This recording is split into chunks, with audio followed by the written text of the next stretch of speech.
Assalamualaikum warahmatullahi wabarakatuh. Perkenalkan, nama saya Nazla Salsabila dengan NIM 2304344 dari jurusan Akuntansi NK. Hari ini saya akan mempresentasikan tugas hukum bisnis dan regulasi dengan dosen pengampu Ibu Dewi Febriani, SEMSI. Baiklah, saya akan mempresentasikan bersama rekan saya Moza Aurora. Hukum dan masyarakat.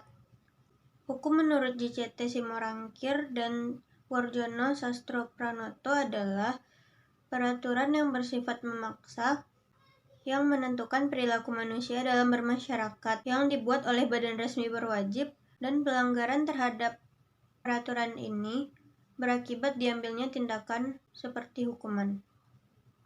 Apa hubungan hukum dan masyarakat? Hukum mengatur perilaku dan hubungan antar masyarakat. Dalam kehidupan bermasyarakat, terdapat beberapa sumber hukum, seperti norma agama, norma sosial, dan norma susila. Selanjutnya, kita masuk kepada sistematika hukum. Sistematika hukum terbagi dua, yaitu hukum privat dan hukum publik.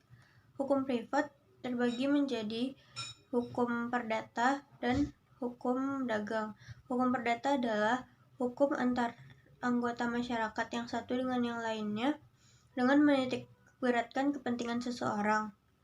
Yang kedua ada hukum dagang. Hukum dagang adalah hukum yang mengatur soal perdagangan, yaitu soal-soal yang timbul karena tingkah laku manusia dalam perdagangan. Selanjutnya hukum publik. Hukum publik terbagi 4. Yang pertama, hukum tata negara. Hukum tata negara adalah hukum publik yang mengatur terkait hubungan antara negara dengan bagian-bagiannya. Yang kedua, ada hukum tata usaha negara.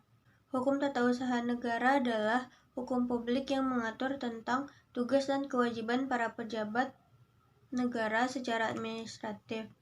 Selanjutnya, yang ketiga ada hukum internasional. Hukum internasional adalah hukum publik yang mengatur terkait hubungan antar negara seperti hukum perjanjian internasional, hukum perang internasional, dan sejenisnya. Yang keempat, ada hukum pidana. Hukum pidana adalah hukum publik yang mengatur terkait pelanggaran dan kejahatan serta memuat larangan dan sanksi. Selanjutnya, hukum bisnis. Hukum bisnis adalah hukum yang mengatur tata cara pelaksanaan urusan atau kegiatan dagang, industri, atau keuangan yang dihubungkan dengan produksi dan pertukaran barang dan jasa dengan tujuan memperoleh keuntungan. Baiklah, akan dilanjutkan oleh rekan saya, Moza Aurora. Baiklah, saya akan melanjutkan ke materi berikutnya, yaitu mengenai subjek hukum dan objek hukum. Ridwan Halim menerangkan bahwa subjek hukum adalah segala hal yang memiliki hak dan kewajiban dalam lalu lintas hukum. Jadi intinya, subjek hukum harus memiliki hak dan kewajiban di mata hukum. Subjek hukum meliputi manusia dan badan hukum. Secara alami, manusia sudah ditetapkan sebagai subjek hukum karena memiliki hak-hak dan kewajiban yang sudah diatur dalam hukum dan harus ditaati oleh setiap manusia. Manusia dianggap sebagai subjek hukum sejak lahir sampai meninggal. Dan menurut Profesor Subekti, badan hukum adalah suatu badan atau perkumpulan yang dapat memiliki hak-hak dan melakukan perbuatan seperti menerima serta memiliki kekayaan sendiri dan dapat digugat dan menggugat di muka hukum. Jadi intinya badan hukum memiliki hak-hak dan kewajiban sehingga bisa dikategorikan menjadi subjek hukum. Lalu objek hukum. Objek hukum adalah semua hal yang berguna dan dapat dimanfaatkan oleh subjek hukum. Objek hukum ini berupa benda. Dan ada beberapa benda yang harus diketahui, yaitu benda berwujud dan tidak berwujud, benda bergerak dan tidak bergerak, benda yang dapat dihabiskan dan tidak dapat dihabiskan, benda yang dapat diganti, benda yang sudah ada dengan benda yang masih akan datang, benda yang dapat dibagi dan tidak dapat dibagi. Dan materi selanjutnya yaitu sumber hukum. Ada 5 sumber hukum, yaitu pertama, undang-undang. Undang-undang merupakan hukum tertulis yang ada di Indonesia dan dibentuk oleh Dewan Perwakilan Rakyat dengan persetujuan Presiden dengan melalui beberapa step sebelum disetujui oleh presiden. Selanjutnya ada traktat. Traktat adalah perjanjian yang dibuat antar negara yang dituangkan dalam bentuk tertentu. Jadi traktat ini harus ditaati oleh kedua belah pihak. Kebiasaan. Kebiasaan merupakan suatu perbuatan yang dilakukan secara berulang-ulang berdasarkan tingkah laku yang tetap lazim dan normal. Jadi kebiasaan ini merupakan salah satu hukum tidak tertulis yang ada di Indonesia.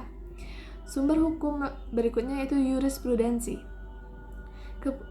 Jurisprudensi ini adalah keputusan-keputusan dari hakim terdahulu untuk menghadapi suatu perkara yang tidak diatur dalam undang-undang.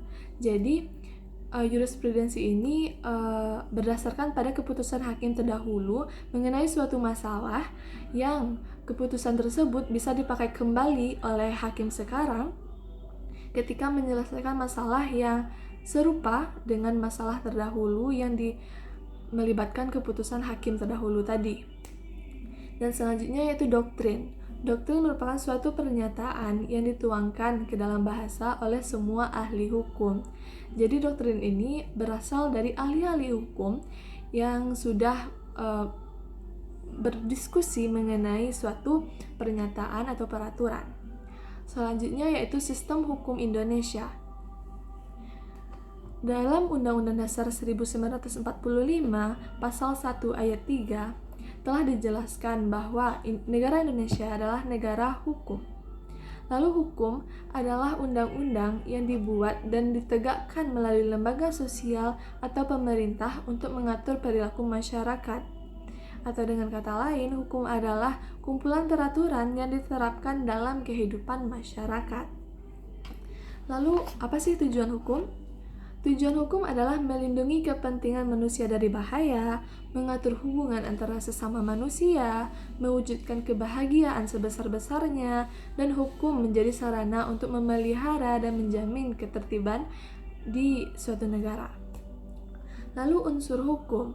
Unsur hukum yaitu peraturannya dibuat oleh badan-badan resmi, bersifat memaksa, dan memiliki sanksi yang tegas apabila dilanggar. Lalu materi hukum. Materi hukum meliputi perencanaan hukum, pembentukan hukum, penelitian hukum, dan pengembangan hukum. Materi hukum dibentuk oleh aparatur hukum, pendidikan hukum, budaya hukum, dan sarana dan prasarana hukum. Adapun aparat penegak hukum di Indonesia adalah kepolisian, kejaksaan, advokat, Komisi Pemberantasan Korupsi atau KPK, Mahkamah Agung atau MA, Komisi Yudisial, Otoritas Jasa Keuangan, Badan Pengawas Pasar Modal, dan Direktorat Jenderal Imigrasi. Nah, itulah materi terakhir dari kami yang dapat kami sampaikan pada kesempatan kali ini. Terima kasih atas perhatiannya. Mohon maaf apabila ada kesalahan. Dan saya akhiri dengan Assalamualaikum warahmatullahi wabarakatuh.